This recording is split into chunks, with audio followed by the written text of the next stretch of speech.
Chip and I are aware that there's a lot more to this story, and we think it's going to get straightened out. Let me express my extreme disappointment with you, Mr. Poole.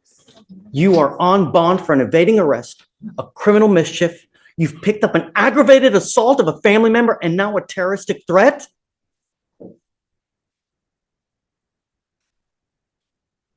We're going to do probable cause. You have the right to remain silent. Anything you say can or will be used against you. You have the right to have an attorney. Shh. You have the right to have an attorney present. If you cannot afford one, one will be appointed to you, sir. Yes, Judge. The defendant is the complainant's ex-boyfriend. During a walk-in report, the complainant told the officers that her and the defendant had an on and off dating relationship since the 8th grade, but they broke up in June 2024. In September, the defendant told the complainant, "Stop talking all that mess before I come to your house and fucking shoot you." The complainant told the officers that right after the incident, the defendant sent her photos of a gun in his lap. The complainant stated the defendant also told one of the complainant's friends that he was going to shoot the complainant. So tell me about the ag assault. What happened there?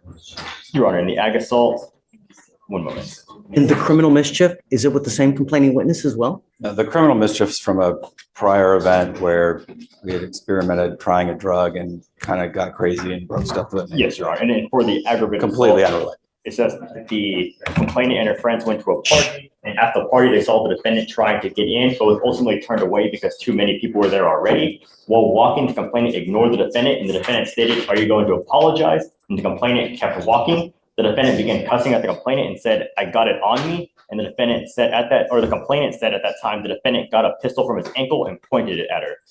And then witness corroborated the complainant's statement.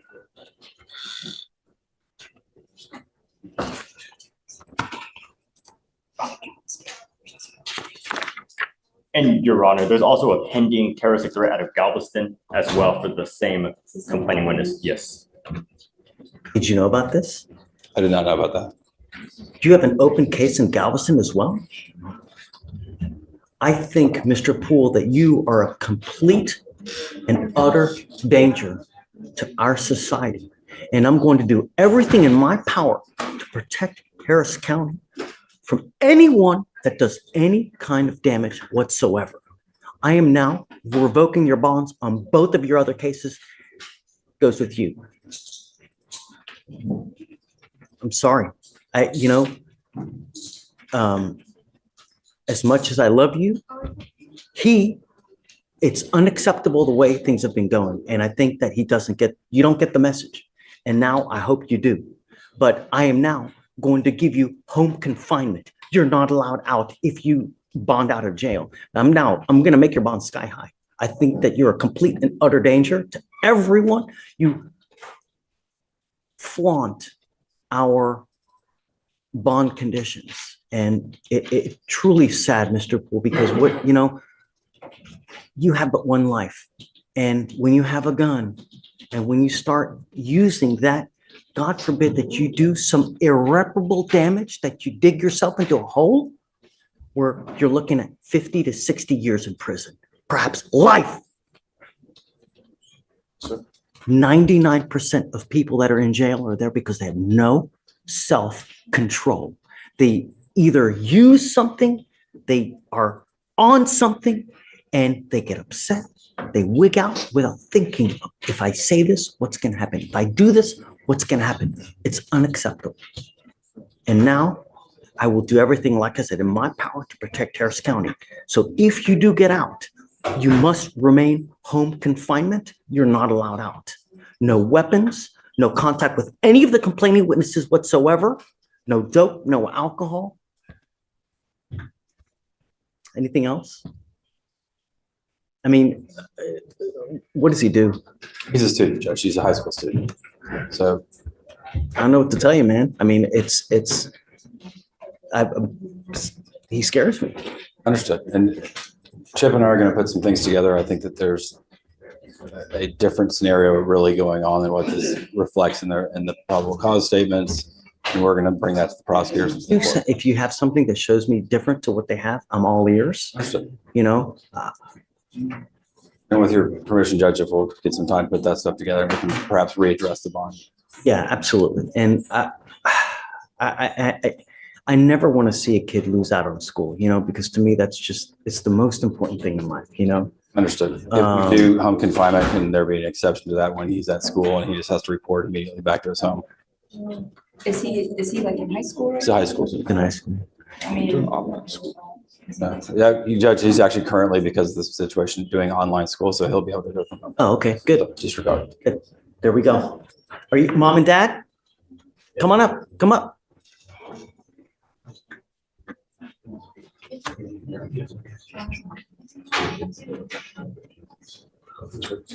Come over.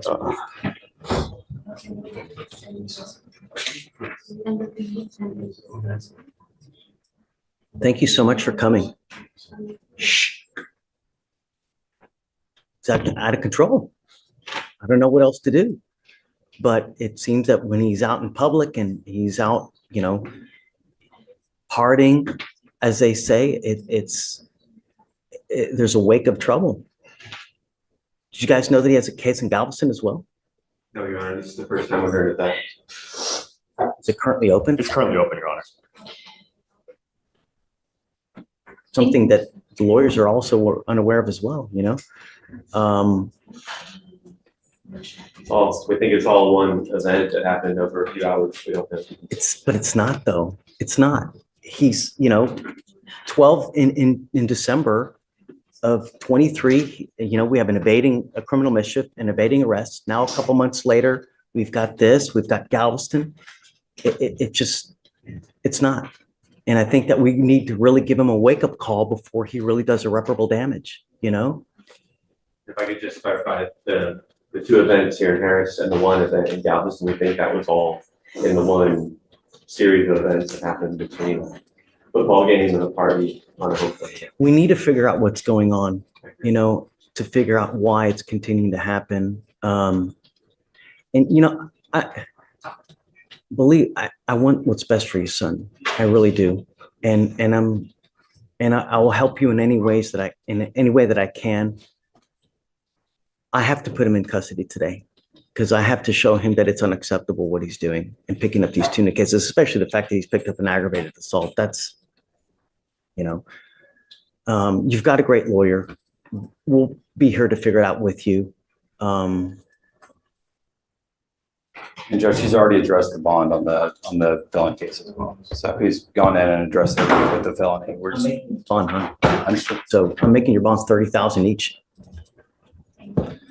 I don't know if they're going to bond you out, but you know.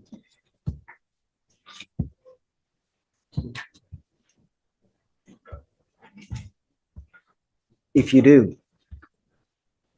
do get out, you better be on your best behavior, and you are not to go anywhere. What I'd like to do is, you know, I'm going to take him in now. I'd like to do an evaluation. It's called a TRAS to see what the best way of going forward. You know, we have clinicians that can sit there and evaluate him, talk to him, figure out what's going on, and you know, perhaps boot camp is the right way. Perhaps, you know, we have these other things that we have at our disposal to see how we go forward. Because I just don't know. I don't know what's going on in his life. I don't know what he's doing, what he's taking, you know. We did already as part of the PTI, and they do want to increase him to what? Say it again. They want to increase his level of supervision to YMIC. Who say that? Felony court? No, misdemeanor, but this is a part of the PTI. He's already completed the TRS this year, so because of the new law violations and how things they kind of are, they want him to do YMIC. Did you hear that? I did. Judge, again, I think that these probable cause statements are giving a skewed picture of what's So really that's going right. Let's not put the cart ahead of the horse. We'll give you time. And then if you see something different, just come back and let me know. Okay. Do you have any questions? No. If you need anything, always come back. We're here. We'll help you out in any way that we can. And you know, sometimes some kids are harder to reach, but we'll do everything on our power to reach them one way or the other. So we got you. Okay. We'll take care of you one way or the other. Okay. All right. He goes with you. Oh yeah. I'm going to do a mow up. So hold on, Stephen, hold on. Mr. Poole, I'm entering in what's called a magistrate's order for emergency protection that identifies SM as a protected individual. You're not to commit family violence or an assault against this person, commit an act in furtherance of an offense under section 42.072 of the Texas Penal Code, which is the stalking statute. You cannot threaten, harass, use another person to communicate a threat or harassing behavior. You cannot be in possession of a weapon or go within 200 feet of where this person works. If you violate this court order, the state can and will file a violation of protective order, and you violate those conditions, I can have a hearing to hold you at no bond. Zero bond, and I will do it in a heartbeat to protect every person of Harris County. Do you understand, Mr. Poole? Okay, all right, we'll have him sign it, and then.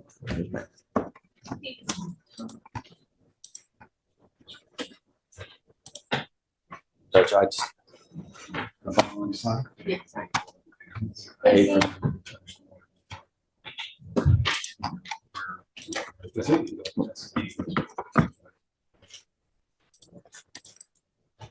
Do you know that they are 100? It's on to him. Do you know that they're 100% going to?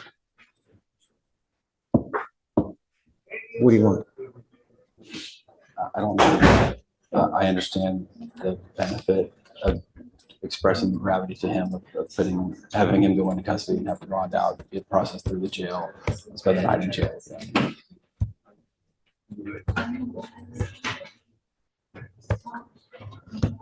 How much you think? That I'm not gonna do. I think that's all right. All right. This is the turning point right here. Notice how quickly the situation escalates from multiple charges to a pattern of behavior. In court, patterns matter more than excuses. And once a judge sees repetition, the focus shifts from what happened to how dangerous is this person. So let me ask you, do you think this is bad decisions piling up, or something much deeper?